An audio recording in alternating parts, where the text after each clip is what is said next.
శ్రీమాత్రే నమః. స్వాగతం. అందరికీ కూడా అమ్మవారి యొక్క ఆశీస్సులు ఎప్పుడూ ఉండాలని మనస్ఫూర్తిగా ఆ తల్లిని వేడుకుంటూ ఈ రోజు కార్తీక శనివారం ఎంతో పవిత్రమైనటువంటి ఈ రోజున ఈ కథలు వినడం వలన శనిగ్రహ దోషాలు తొలగిపోయి స్వామివారి యొక్క సంపూర్ణమైనటువంటి అనుగ్రహం మనపై ఉంటుంది. కాబట్టి భక్తి శ్రద్ధలతో ఈ కథను వినండి. చివరి కార్తీక శనివారం కాబట్టి వెంకటేశ్వర స్వామి వారి యొక్క చరిత్రలో భాగంగా స్వామివారి యొక్క భక్తుల గురించి కొందరి గురించి తెలుసుకుందాం. వెంకటాచల సమీపంలో ఒక గ్రామం ఉండేది. ఆ గ్రామంలో కుమ్మరి కులస్తుడైనటువంటి ఒక వ్యక్తి ఉండేవాడు. అతని పేరు భీముడు. అతని భార్య తమాలిని. వారిద్దరూ కలిసి సంతోషంగా నివసిస్తూ ఉండేవారు. అయితే వారికి స్వామివారంటే అపారమైనటువంటి భక్తి. ఇక వారు ప్రతిరోజు కూడా ఉదయం నుండి రాత్రి వరకు కుండలు చేసినా కానీ ఉదర పోషణ మాత్రం జరిగేది కాదు. అందువలన స్వామివారిని పూజించేటటువంటి సమయం ఉండేది కాదు. అయితే మాత్రం వారు ప్రతిరోజు కూడా మన్ను తొక్కినప్పుడు కుండలు చేసేటప్పుడు స్వామివారి యొక్క నామం తలుచుకుంటూ ఉండేవారు. కుండలు చేసినప్పుడు చేతికి అంటినటువంటి మట్టితో తులసీ దళాలు చేసి స్వామి చెక్క విగ్రహానికి పెట్టేవారు. అలా కొంతకాలంగా జరిగింది. ఆ గ్రామం తొండమానుడు పాలన కింద ఉండేది. అతను ప్రతిరోజు కూడా వెంకటాచలంలో వెంకటేశ్వరుణ్ణి బంగారు పూలతో తులసీ దళాలతో పూజ చేస్తూ ఉండేవాడు. అలా కొద్ది కాలం గడిచిపోయింది. ఒకరోజు అర్చకుల వారు రాజు పూజించినటువంటి బంగారు పూలు తులసీ దళాలు అన్నీ కూడా మాయమైపోయి మట్టి దళాలు ఉంటున్నాయి అని చెప్పి గమనిస్తాడు. వెంటనే ఆ విషయాన్ని రాజుకు చెబుతాడు. రాజు కాపలా భటులను కనిపెట్టి వారిని నా వద్దకు తీసుకొనిరా అని చెప్పి చెప్తాడు. అయితే మాత్రం ఆ విధంగా చెప్పినా కూడా వారు మాత్రం తెలుసుకోలేకపోతారు. ప్రతిరోజు కూడా అలాగే జరుగుతూ ఉండేది. అలా కొంతకాలం జరిగిన తర్వాత రాజుతో స్వామి భీముని యొక్క మూఢభక్తి గురించి తెలుపుతాడు. ఉదయాన్నే రాజుగారు భటులతో సహా వెళ్ళి భీముని వద్దకు వెళుతాడు. భీమునితో మట్టితో ఎందుకు పూజిస్తారు? మీకు తులసి దళాలు పూలు దొరకవా అని అడుగుతాడు. అయ్యా, నాకు తీరిక లేదు. అందుబాటులో ఉన్నటువంటి ఈ మట్టిని పూలుగా భావించి పూజ చేస్తూ ఉన్నాను. నాకేమీ తెలియదు అని చెబుతాడు. అదంతా విన్నటువంటి రాజు అతనికి కొంత ధన సహాయం చేసి అక్కడి నుండి వెళ్ళిపోతాడు. భీముని దంపతుల యొక్క భక్తికి మెచ్చి నేను నేటి నుండి మట్టి పాత్రలో ప్రసాదాలు మాత్రమే స్వీకరిస్తాను అని చెబుతాడు స్వామి. ఇప్పటికీ కూడా శ్రీవారి యొక్క నివేదన మట్టి పాత్రలలోనే జరుగుతూ ఉంటుంది. ఆ తరువాత భీమునికి తన వస్త్రమును కప్పి ఉంచారు స్వామి.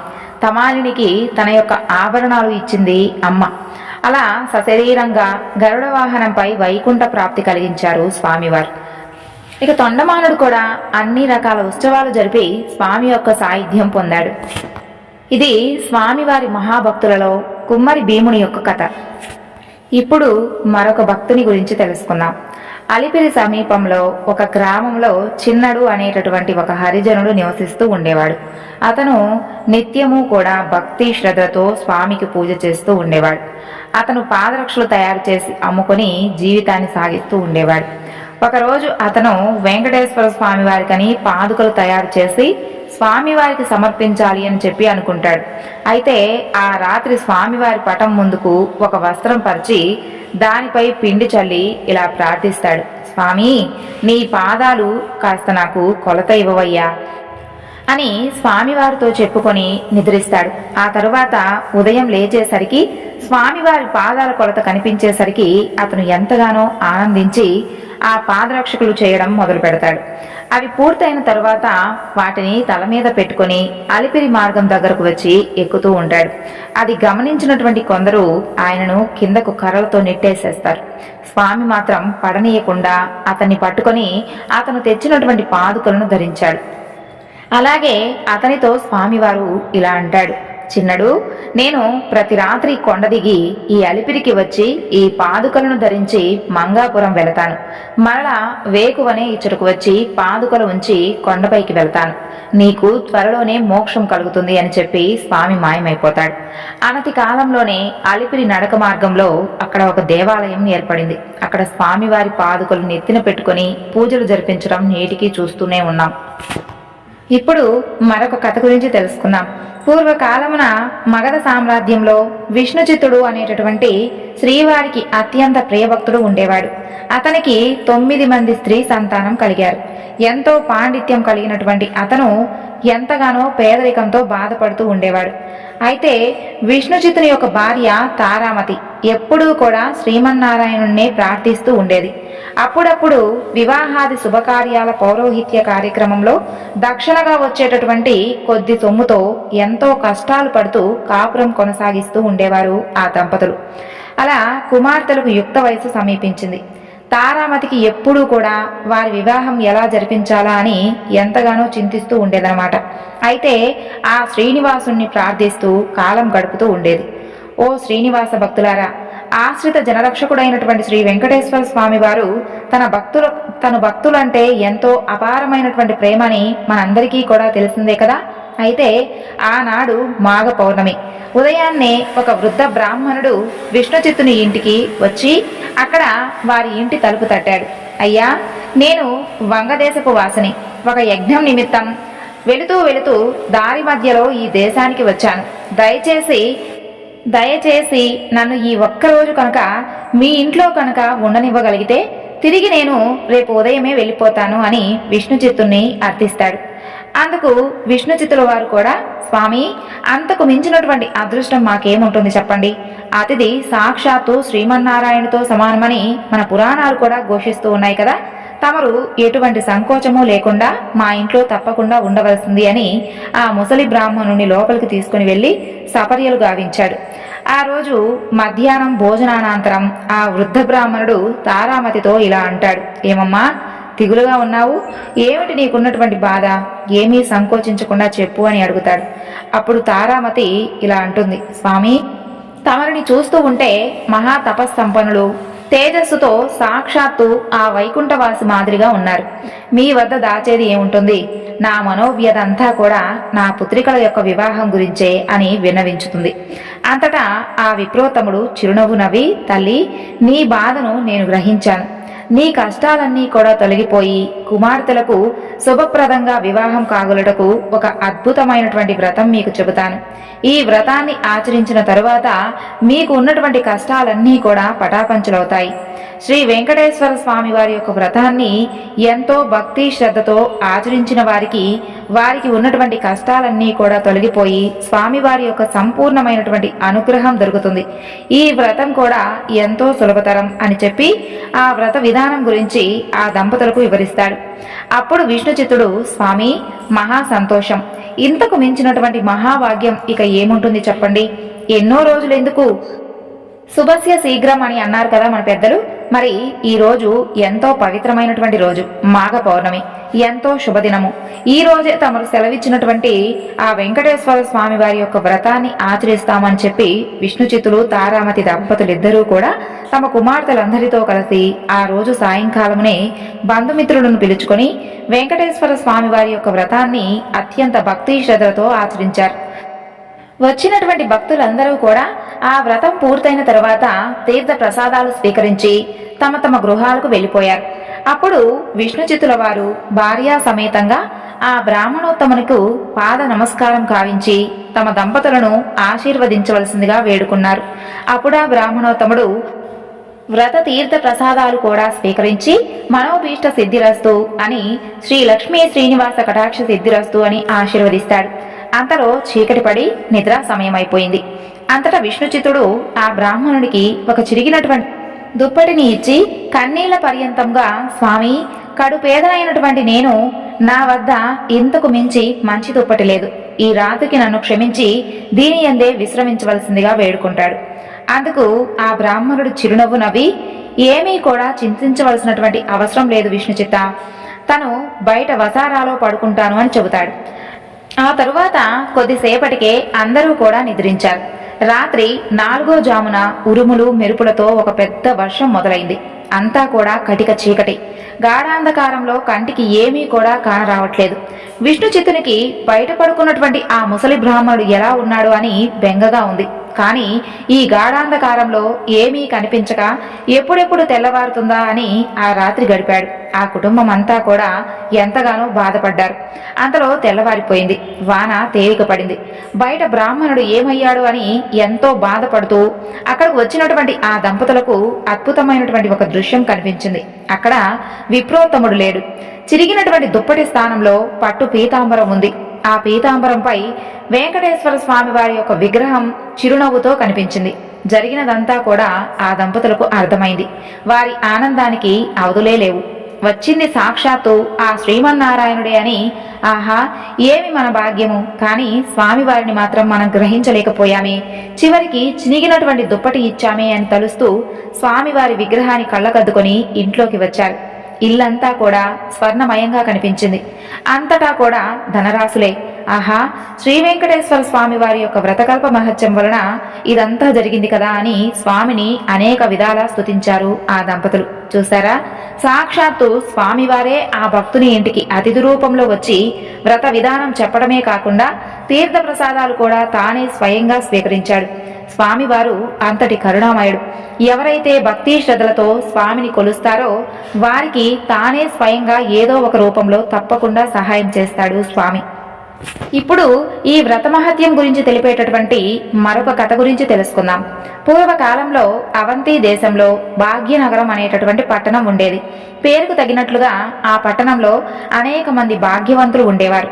అయితే వారు మాత్రం తమ తమ సంపదలను చూసుకుంటూ గర్విస్తూ మిగిలినటువంటి సామాన్యులను అతి హీనంగా చూస్తూ ఉండేవారు.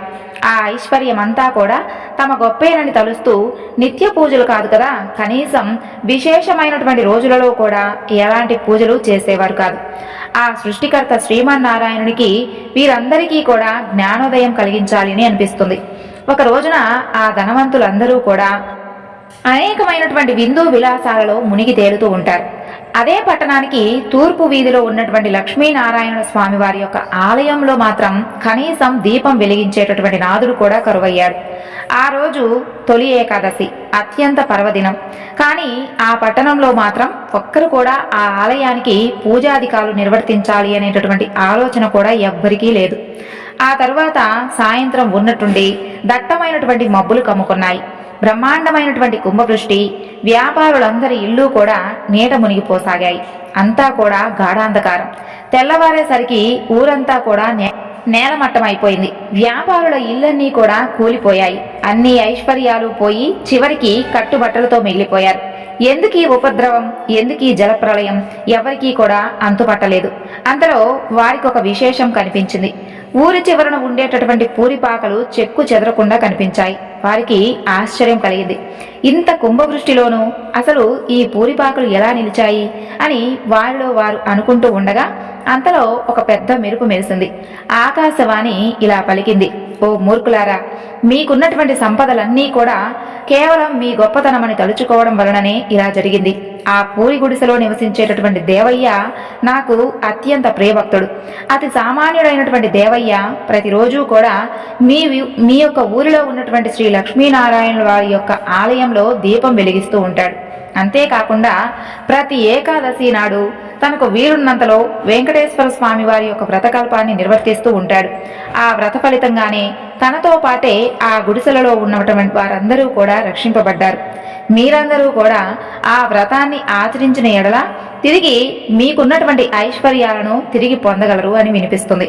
ఇక వెంటనే వారందరూ కూడా ఆ ఆలయానికి వెళ్ళి తక్షణమే అందరూ కూడా తలో ఒక పనికి పూనుకొని వెంకటేశ్వర స్వామి వారి యొక్క వ్రతాన్ని ఆచరించారు. ఆ వ్రత ఫలితంగా అందరి గృహాలు పూర్వరూపంలో కనిపించాయి. అది మొదలుగా ఆ వర్తకులందరూ కూడా శ్రీవారి భక్తులై ప్రతి ఏకాదశి నాడు వెంకటేశ్వర స్వామి వారి యొక్క వ్రతాన్ని ఆచరిస్తూ బ్రతికినంత కాలం సుఖ సౌభాగ్యాలతో ఉండి చివరకు ముక్తిని పొందారు. ఇప్పుడు మరొక కథ గురించి తెలుసుకుందాం. పూర్వకాలమున నగరి అనేటటువంటి గ్రామంలో ధనగుప్తుడు అనేటటువంటి వ్యాపారుడు ఉండేవాడు. అతను మహాలోభి. ఎంత ఐశ్వర్యాలు సంపాదించినా అతను లోపితనానికి మాత్రం అంతు లేకుండా ఉండేది. ఈ ఐశ్వర్యం అంతా కూడా కేవలం తన గొప్పయేనని భావిస్తూ విర్రవీగుతూ ఉండేవాడు. ఎంతటి వారైనా సరే ఈ అహంకారమే కదా అదో పాతాళానికి తొక్కివేయబడుతుంది. మరి ధనగుప్తుని యొక్క భార్య కాంతామతి మాత్రం ఎంతో భక్తి శ్రద్ధలు కలిగి ఉండేది. వారికి 3 పుత్రికలు. చివరి పుత్రిక అయినటువంటి కుమారికి దైవభక్తి ఎక్కువగా ఉండేది. ఎప్పుడూ కూడా ఆ శ్రీనివాసునే తలుస్తూ ఉండేది. తండ్రికి తెలియకుండా వీలున్నప్పుడల్లా వెంకటేశ్వర స్వామి వారి యొక్క ఆలయానికి వెళ్లి స్వామిని దర్శించుకొని వస్తూ ఉండేది. ఇంటికి తీసుకువచ్చినటువంటి ప్రసాదాన్ని అందరూ స్వీకరించినా తండ్రి మాత్రం ఎప్పుడూ తీసుకునేవాడు కాదు. భర్త యొక్క ఈ ప్రవర్తనకు కాంతామతి ఎంతో చింతిస్తూ ఉండేది. ఆ తరువాత ఒక రోజున కుమారి తన స్నేహితుల ఎంట వెంకటేశ్వర స్వామి వారి యొక్క వ్రతాన్ని జరుగుతూ ఉందని తెలుసుకొని తాను కూడా వ్రతకథలను వినదామని చెప్పి అక్కడకు వెళుతుంది. వ్రతం పూర్తయ్యేసరికి మిట్ట మధ్యాహ్నం అవుతుంది. ప్రసాదం తాను స్వీకరించి కొంచెం పొట్లాంగా కట్టుకొని ఇంటికి బయలుదేరి వెళుతుంది. మార్గ మధ్యమున వచ్చేసరికి ఎండ తీవ్రత ఎక్కువైపోతుంది. ఎక్కడైనా కానీ కొంచెం దాహం తీర్చుకుందామని తలచగానే ఆ పక్క వీధిలోనే తన తండ్రి అంగడి ఉందని చెప్పి గుర్తొస్తుంది. వెంటనే ఆ అంగడికి వెళ్లి ఆ వ్రతం గురించి తండ్రికి చెప్పకుండా నీళ్లు అడిగి తాగుతుంది. తండ్రి కోపగించుకుంటాడనే భయంతో కంగారుగా దాహం తీర్చుకొని వడివడిగా ఇంటి దారి పడుతుంది. ఆ హడావిడిలో స్వామివారి ప్రసాదం పొట్లం ఆ దుకాణంలోనే మర్చిపోయి వదిలి వెళ్లిపోతుంది. అంతలో ఆ బజార్లో ఒక్కసారిగా అలజడి మొదలవుతుంది. ప్రజలందరూ కూడా హాహాకారాలు పెడుతూ పరిగెడుతూ ఉంటారు. పెద్ద అగ్ని ప్రమాదం సంభవించి ఆ వీధిలో ఉన్నటువంటి అంగళ్ళన్నీ కూడా అగ్నిదేవుని ప్రతాపానికి ఆహుతి కాసాగాయి. అసలే మిట్ట మధ్యాహ్నం. దానికి తోడు తీవ్రమైనటువంటి వడగాలి. ధనగుప్తుడి శరీరం భయంతో కంపించింది. ఇంకొద్ది క్షణాలలో తన కళ్ళ ఎదుటే తన అంగడి కూడా బూడిద కావాల్సిందే అని ఈ ఆలోచనలతో చేతులు వణికిపోతూ ఉన్నాయి అతనికి. అంగడి నుండి అందరూ కూడా బయటకు పరుగులు తీస్తూ ఉన్నారు. కానీ తాను మాత్రం ఉండిపోయాడు. విడిచిపోబుద్ధి కావట్లేదనమాట అతనికి. ఉంటేనేమో తాను కూడా మసైపోగలడు. ఇక ఆ కంగారులో చేతికి ఒక పొట్లం తగులుతుంది. ఏ ఆలోచన లేకుండా తీసి ఆ పొట్లంలో ఉన్నటువంటి ప్రసాదాన్ని నోట్లో వేసుకుంటాడు. తీయగా అనిపిస్తుంది. అంతేకాదు మనసు కొంచెం స్థిమితపడ్డట్లుగా తోస్తుంది. అప్పుడే ఒక అద్భుతమైనటువంటి సంఘటన జరుగుతుంది. మంటలన్నీ కూడా ధనగుప్తుడి ముందు దుకాణం వద్దే ఆగిపోతాయి. ఒక్క నిప్పురవ్వ కూడా తన యొక్క దుకాణంపై పడలేదు. ఏమీ విచిత్రం, ఏమి ఈ మాయ? ధనగుప్తుడి నోటి మాట కూడా రాలేదు. అంతలో ఆ వీధిలో అగ్ని ప్రమాదం జరిగిందని ఇంట్లో తెలిసి భార్య కాంతామతి కుమార్తెలతో సహా భయాందోళనతో ఆ శ్రీనివాసుణ్ణి ప్రార్థిస్తూ అక్కడకు చేరుకున్నారు. అంగడి వరకు వచ్చినటువంటి మంటలు పక్కనే ఉన్నటువంటి వారి అంగడి వద్దే ఆగిపోవడం చూసి సంభ్రమాశ్చర్యాలకు లోనయ్యారు. అప్పుడు కుమార్తెకు తాను అంగడిలో మర్చిపోయినటువంటి పొట్లం గుర్తుకొస్తుంది. ధనగుప్తుడు అంతకుముందు తాను తిన్నది ఆ పొట్లంలో ఉన్నటువంటి పదార్థంగా గ్రహిస్తాడు. కుమారి ఆ పొట్లం శ్రీ వెంకటేశ్వర స్వామి వారి యొక్క ప్రసాదం అని తాను వ్రతంలో పాల్గొనడం అంతా వివరిస్తుందన్నమాట. తాను స్వీకరించినటువంటి ఆ ప్రసాద మహత్యం వల్లనే తాను ఆ ప్రమాదం నుండి బయటపడినట్లుగా ధనగుప్తుడు కూడా గ్రహిస్తాడు. శ్రీవారిని క్షమించమని చెంపలు వేసుకుంటాడు. సాయంకాలమే ఊరి వారందరినీ పిలిచి వెంకటేశ్వర స్వామి వారి యొక్క వ్రతాన్ని భక్తి శ్రద్ధలతో ఆచరిస్తాడు. అప్పటి నుండి ఆ వర్తకుడు పూర్తిగా స్వామివారి సేవలకే శేష జీవితాన్ని అంతా కూడా గడిపి చివరికి ముక్తిని పొందాడు. కేవలం ప్రసాదాన్ని స్వీకరించినంతనే ఎంతటి ఆపద నుండి బయటపడ్డాడో చూశారు కదా. వెంకటేశ్వర స్వామి వారి యొక్క వ్రతాన్ని ఆచరిస్తే అంతటి అద్భుతమైనటువంటి ఫలితం కలుగుతుంది. ఇప్పుడు మరొక కథ గురించి తెలుసుకుందాం. పూర్వకాలంలో కౌమార దేశంలో మిత్రుడు అనేటటువంటి ఒక చాకలివాడు ఉండేవాడు. అతను తన యొక్క కులవృత్తిని నిర్వర్తిస్తూ వీలున్నంతలో దాన ధర్మాలు గావిస్తూ ధర్మపరంగా జీవిస్తూ ఉండేవాడు. కానీ అతని దిగులంతా కూడా అతనికి ఉన్నటువంటి అవిటితనమే. కాలు అవిటిది కావడం చేత ఉతికినటువంటి బట్టలను మూటలు కట్టి ఇంటింటికి తిరిగి ఇవ్వడం చాలా కష్టంగా అనిపించేది. దానికి తోడు గంపెడు సంసారం.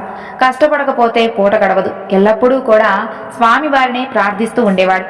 ఏదో ఒక రోజున ఆ స్వామి తనను కరుణిస్తాడు అనేటటువంటి నమ్మకంతో జీవనం సాగిస్తూ ఉండేవాడు. భక్తజన సులభుడైనటువంటి శ్రీమన్నారాయణుడు ఇదంతా కూడా గమనిస్తూ ఉండేవాడు. ఎవరికైనా కానీ వారి యొక్క పూర్వజన్మ కర్మ నివృత్తి అయ్యే సమయానికి శ్రీనివాసుడు ఏదో ఒక రూపంలో వచ్చి తన భక్తులను తప్పకుండా ఆదుకుంటాడు. అలా ఒకరోజు సాయంకాలం నాడు రోజులాగే మిత్రుడు చాకిరేవు నుండి బట్టల మూటతో పట్టణానికి వెళుతూ రొప్పుతూ తిరిగి వస్తూ ఉంటాడు. అంతలో మార్గ మధ్యంలో అతనికి ఒక ముసలి బ్రాహ్మణుడు తారసిల్లుతాడు.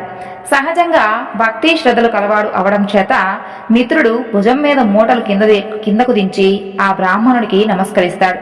అప్పుడు ఆ విప్రోత్తముడు, నాయనా, ఈ అవిటికాలితో ఎంతో బాధపడుతూ ఉన్నావు కదూ, నీ బాధ చూడటానికి నాకు చాలా కష్టంగా ఉంది. నీవెంత కష్టపడుతున్నావో కదా అని అంటాడు. అప్పుడు మిత్రుడు, స్వామి, మీరెవరో కాని మహానుభావుల్లాగా ఉన్నారు. గంపెడు సంసారం భారం చేత నాకు ఈ పని తప్పడం లేదు. ఈ అవిటితనం పోయే మార్గం ఏదైనా సెలవీయవలసింది అని విన్నవించుకుంటాడు. అప్పుడు ఆ ముసలి బ్రాహ్మణుడు, నాయనా, తప్పకుండా చెబుతాను, సావధానంగా విను. నీ అవిటితనం పోవడమే కాకుండా నీకు అష్టైశ్వర్యాలు కలిగేటటువంటి వ్రతం ఒకటి చెబుతాను. ఈ వ్రతం ఆచరించినటువంటి మరుక్షణమే నీకు 1000 వరహాలు లభిస్తాయి.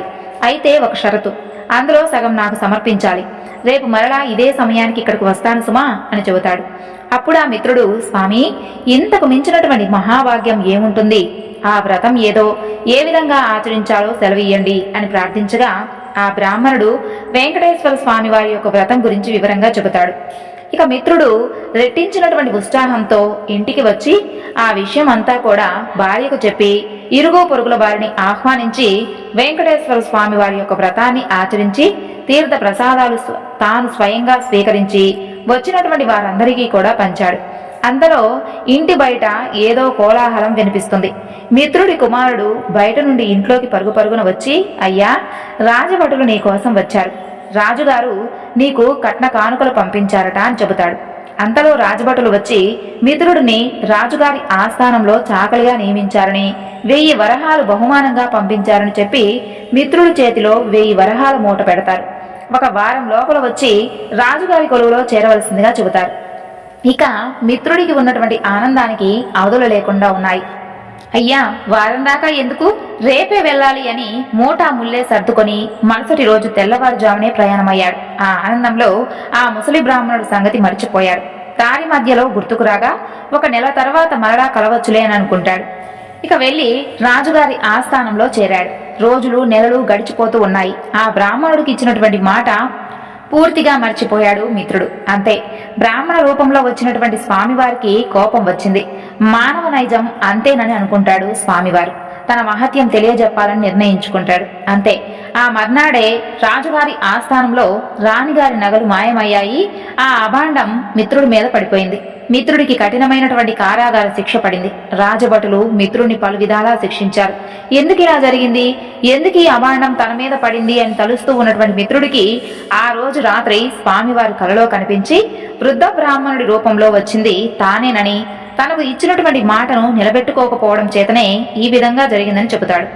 అప్పుడు మిత్రుడు, స్వామి, నేను పాపాత్ముణ్ణి, ఎంతటి అపరాధం చేశానో దయచేసి నన్ను కరుణించండి. ఇక మీదట తప్పకుండా ప్రతి నెల మీ వ్రతాన్ని ఆచరిస్తాను.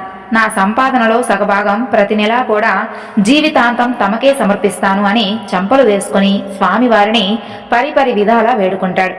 భక్తజన సులభుడైనటువంటి స్వామివారు అందుకు సంతోషించి మిత్రుణ్ణి అనుగ్రహిస్తాడు. స్వామివారి అనుగ్రహం చేత రాణిగారి నగలు వేరే ప్రదేశంలో మరుదినమునే దొరుకుతాయి. మిత్రుడు దొంగలించలేదని రాజు గ్రహించడం జరుగుతుంది.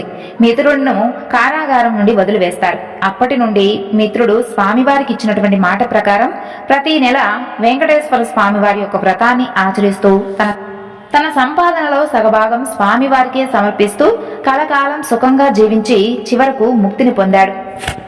ఇది వెంకటేశ్వర స్వామివారి యొక్క వ్రతాన్ని ఆచరించిన వారికి స్వామివారు అనుగ్రహించినటువంటి తీరు.